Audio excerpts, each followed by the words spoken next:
Hello everybody, welcome. Before we begin the ceremony, we're going to be lighting the Chanukah candles, revealing great light in the world. We have all of our streamers joining us on Kabbalah.com, thousands of people around the world that are injecting their intention and their consciousness to reveal the maximum light available tonight.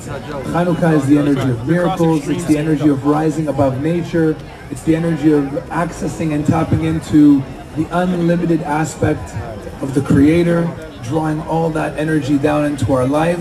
But most importantly for everybody here, we're drawing and meditating to send our energy to the Khatan, to the Kala, to the bride and to the groom, to have a life filled with unlimited light, prosperity, abundance, love.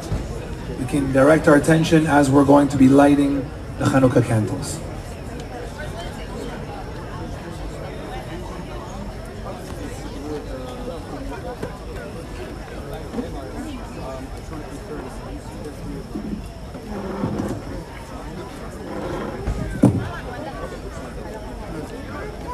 Baruch Atah Adonai Eloheinu melech haolam asher kideshanu b'mitzvotav v'tzivanu lehadelit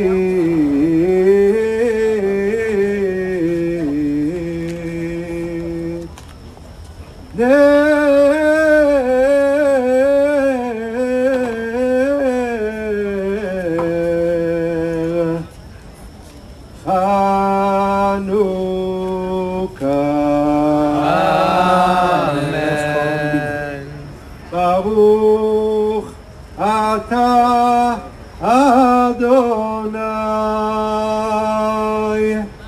Eloheinu melech haolam she'asa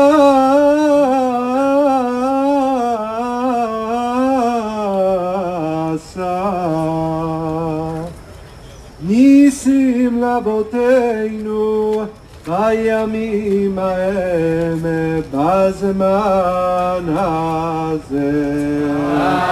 Amen. Central call. ברוך אתה אדוני אלוהינו מלך העולם. I call him Chesed. שהחיינו וקיימנו והגיענו לזמן הזה. Amen.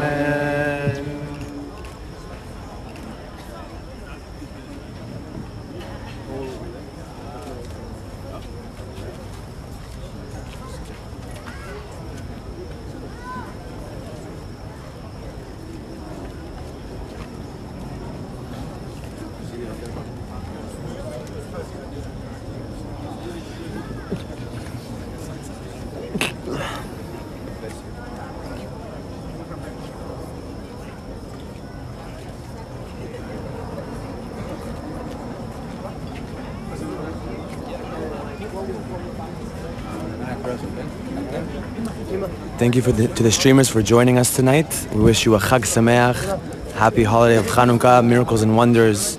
Have a good night. Chag Sameach. Happy Hanukkah.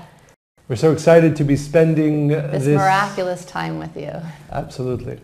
This is a very important time. As the Kabbalists teach, this is in the lineage of the days of connection, the last one that the Kabbalists set up. And this has many implications and aspects that we need to understand. But I'd like to begin, because this is the only way, as we will see, Chanukah is not about understanding, although we'll share a few words of understanding. It's a much more powerful, much deeper time.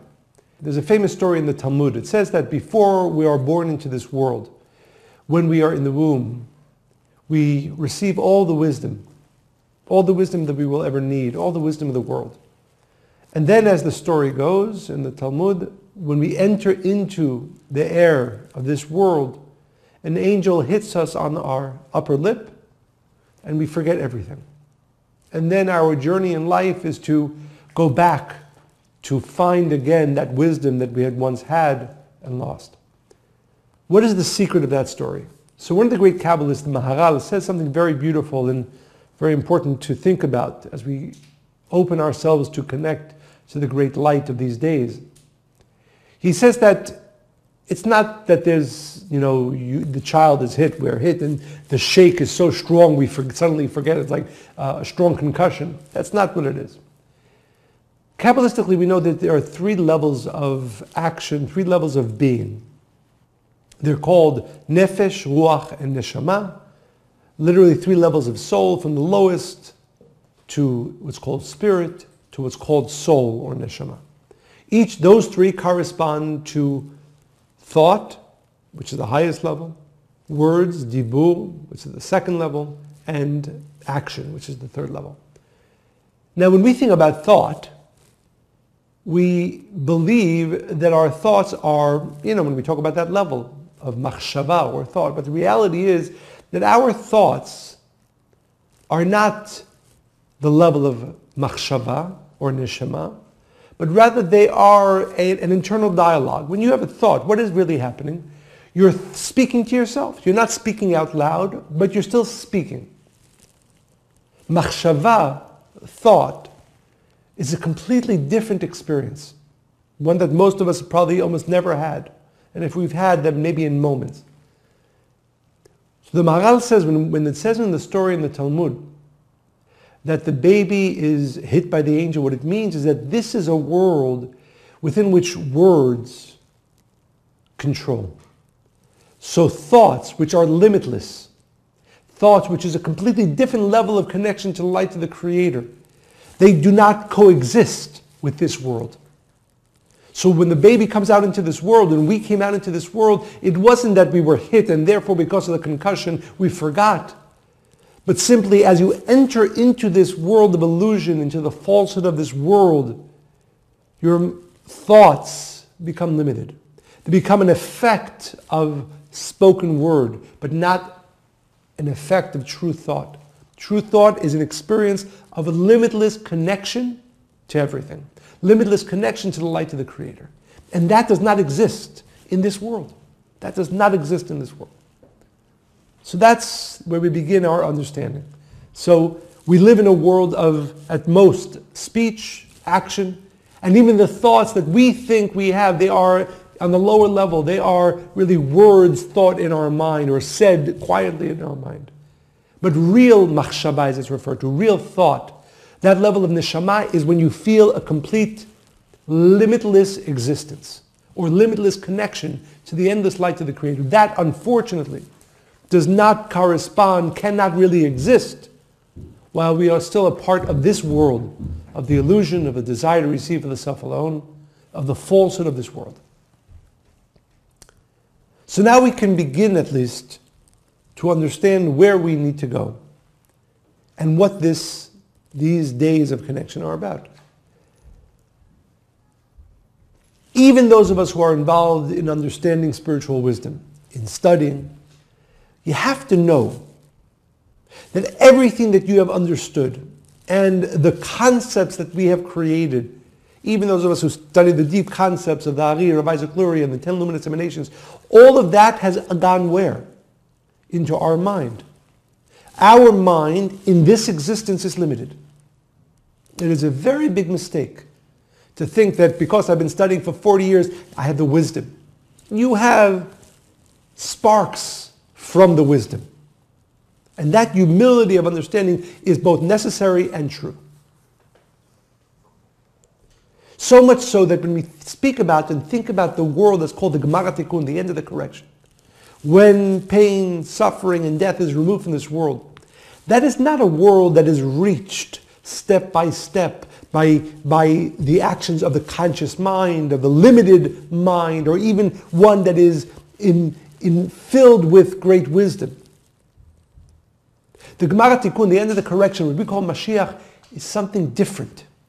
It is not more, even more intense light, more intense wisdom. It is a different experience. So much so that it says in the prophets that if you want to know about that existence, it says, Ain lo ra'ata Elokim zulatecha. You cannot see with these eyes of this world, you cannot comprehend with this mind of this world what that existence is. And that creates a big problem. Because if there's no way for you to conceive of it, if there's no way for you to even begin to experience sparks of it, how can it come about? It can't. There has to be a bridge between the even spiritually limited, wisdom limited realm within which we live and the world of the Gemara Tikkun. That world that is beyond logic. That world that is beyond even the most spiritual elements of this world. That is what Chanukah is. It's so important to understand this is both beautiful and powerful and necessary to be prepared to receive. The word Chanukah comes from the word to educate. What does to educate mean? It means when somebody doesn't know how to do something. Let's say you want to learn how to fly a plane. So you have to go to an education. You take your hours of courses. You have to go up there in the simulator, and then you go into the plane, and so on and so forth. You're educating a child. He goes to school. As we said before, I was talking to the Chevra about this week. If you wanted your son to become a physicist and never send him to elementary school, and never send him to high school, and never send him to a good college, of course he'll never become a physicist, most likely. Although, again, there are some great scientists that did not go that route, but for the most of us, it's the only way. So, again, if we are not in some way educated, chinuch means that ability to at least build a bridge towards where we're going. If there is that chinuch, that education does not happen, we can never get there. We can never get to the realm of the removal of pain, suffering, and death. Chanukah, these 8 days, are the time when if you are open to it and you ask for it, you can experience a sense of that realm that is beyond logic, that realm that is beyond this world of illusion, of desire to receive for the self alone, of selfishness, of pain, suffering, and death. And it's not just a nice time to connect to greater light, to connect to a greater level. It is necessary if we are individually and collectively to ever get to the state of what's called the Gemara Tikkun, the end of the correction, of the complete removal of pain, suffering, and death. Without that, without Chanukah, and again, not Chanukah, light the candles, beautiful, important, sing the songs, beautiful, important. That's not what these days are about. In these days, we need the Creator to educate us, to experience a sense, an element, some of the light of the Gemara Tikkun, at the end of the correction. So Chanukah, what is it in simple terms? It is the time that the Creator educates us to experience what that realm is like. What the realm beyond the mind, what the realm beyond limitations is. And it's important that we understand that these 8 days must be experienced by us if we are to in any way be a conduit, be preparing ourselves in the world for that other world which is called the Gemara Tikkun. Now we can begin to appreciate both the power, the uniqueness, the gift of these days. It's simple. There is nothing that you can do that can enable you to experience these days. All you can do is beg, ask, and yes, through the lighting, and yes, through the songs, and yes, through the different connections that you make, but not because of the connections that I'm going to make, and then the Creator will give us the gift to experience elements, a taste, a spark of that realm that is limitless, of that realm that is beyond pain, suffering, and death. That is what is available. It is a gift. You know, as I said in the beginning, there are times of the year when we study, there are times of the year when wisdom is involved, and of course wisdom is always involved, but all of that is limited. Chanukah is limitless. But you have to come to it with this consciousness, of course, with this vessel, with this desire, and every moment when you're lighting, when you're thinking during these 8 days, keep on repeating in your mind. Keep on repeating. These are the 8 days that the Creator is going to educate me. is going to give me the gift of experiencing in some way the light of the end of the correction. And I need that because, by the way, when I taste it, it also sprinkles down into our life in this world, yes, with miracles, and yes, with light, and yes, with blessings. But that's not the real point. The real point, which we have to beg for and ask for and focus on every moment of these 8 days. We are to be educated into the realm of the limitless. We are to experience a taste of Ain lo ra'ata Elokim zulatecha, of what the mind cannot understand, of what people cannot usually experience. And Bezrat Hashem, as we make this the focus of these 8 days, we will get through this education. We will receive a sense, a taste, an experience of the realm of the end of the correction, the realm of the removal of pain, suffering, and death. And then Bezrat Hashem, yes, by the way, byproducts of that you will have more blessings in your life. You will have more miracles in your life. But don't forget the goal. To become an individual that is educated in experiencing limitless existence. That is the gift of these days. Again, that does not happen any other time of the year. And that we must experience in order to be prepared for the work for which we came into this world. We did not come into this world, as we know, to remain limited, to remain within existence where pain and suffering and death is constant. This is the time that we bring this down to ourselves and Bezrat Hashem to the world. Chag Sameach. Chag Sameach. So excited for this month for many reasons personally. But Chanukah usually, I think for all of us, is a time of joy, a time that we associate with miracles. But it is planted in the month that is typically known as being negative. It is considered actually one of the 3 most negative months, being Leo, Cancer, and Capricorn. So it seems like a contradiction, right? How can it be a light filled with miracles, a month filled with miracles, with light, and also be known as one that's negative? And what I've always loved about the study of Kabbalah is that Kabbalists will not simply accept this as an answer, that Capricorn is a negative month. We know that in any type of negativity, there is an opportunity for joy, fulfillment, and growth. So let's get into what that is.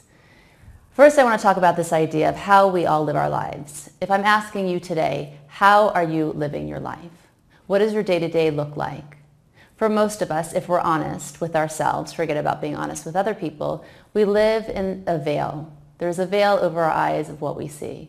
Most of us go through life seeing things as, this thing should have happened or that thing shouldn't have happened, and we don't actually see the miraculous in every day. When was the last morning that you woke up and you really felt so grateful that you could simply open your eyes, that you could take a breath, that you could get out of bed without looking for your crutches? My point is that many of us don't actually, and we are not able to look at the things in our lives and see them as miraculous. We just take them as what is normal. So again, this is going to be an indication of what we can achieve in this month. Because when we wake up in the morning, chances are we think about, oh, this thing should have happened and it didn't, or I want this thing in my life to go away. If you start to shift your perspective and realize that there is a veil over all of our eyes, that miracles are every single day, every Monday, every Tuesday, every single day of the week, and it's not something that you need to wait for to happen to you, then in fact you will be able to live your life in the most beautiful way because you understand that there's purpose, there's meaning in every single thing. You simply cannot take anything for granted. And in that headspace, there's this energy that permeates every being, every part of your life, every part of your existence, because it's the realm in which you're living. So the first clue for Chanukah is really to ask for that veil to be removed. The second thing is, and be honest again with yourself because you're not in front of me for me to ask you and call you out on this. Do you look at the things that happen in your life and you really don't understand why? Why did this one thing happen? Why am I suffering in this way? I just want those things to go. So the second thing we want to ask for in this month is really to have the Creator's view. To be able to view our lives, our circumstances, the things that happen to us with the view of the Creator. What is the full picture? How would the Creator see it? Because as I said earlier, we know that there is nothing happens for nothing. If this month is negative, right, how could that be? Why would the Creator create a month or 3 months for us that is just negative, when we know the essence of the Creator is sharing? So the same thing, it's a key here too, and that you want to be able to view all things in your life the way the Creator would, in the Creator's essence of sharing, of kindness, of unconditional love. So there's this amazing story I love. I hadn't read it for quite some time and I stumbled across it, and I think it really drives this point home. And it said that there was a student who went to go see a Kabbalist. He was having some pain in his life and he wanted to really be able to find out why it was happening, right? He was in the place where most of us find ourselves. So as he was waiting, I guess there was a long line, he fell asleep and he started to dream. And in his dream, he's walking and a chariot rushes by him. And on the chariot, it says charity and sharing across the side. It goes past him. A few minutes later, another chariot passes by. And on this one, it says hatred and evil. And as he keeps walking, he finds himself upon a square. And he sees these two chariots. And he notices that the first chariot that said kindness and sharing, or charity, there was filled with angels. And he realized they were his angels. They were actions that he had done in his life that were good and kind to other people and to himself. And he sees that there's a balance in the middle of this square, and the angels are jumping upon it, and he can see that he's actually in balance, right, with all the good he's done. And then he sees the dark angels now going onto the scale, and it starts to tip the other way, right? All the things that he did that he shouldn't have done, the way he spoke badly to people or judged or hated. And then along comes a third carriage. And on this chariot, it says hurt and pain.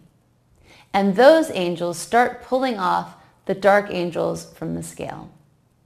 And he realizes that through the hurt and the pain that he experiences in life, it really creates a space to remove any negativity he's done. It cleanses it. And so as he's waking up, he screams out, "Give me more pain," because he understood the purpose of it. And of course, at that point, the Kabbalist is ready to see him. And he said, "I don't need to meet with you anymore. I understand now my question." Because he had the Creator's view. So in this month, we really want to be able to do that.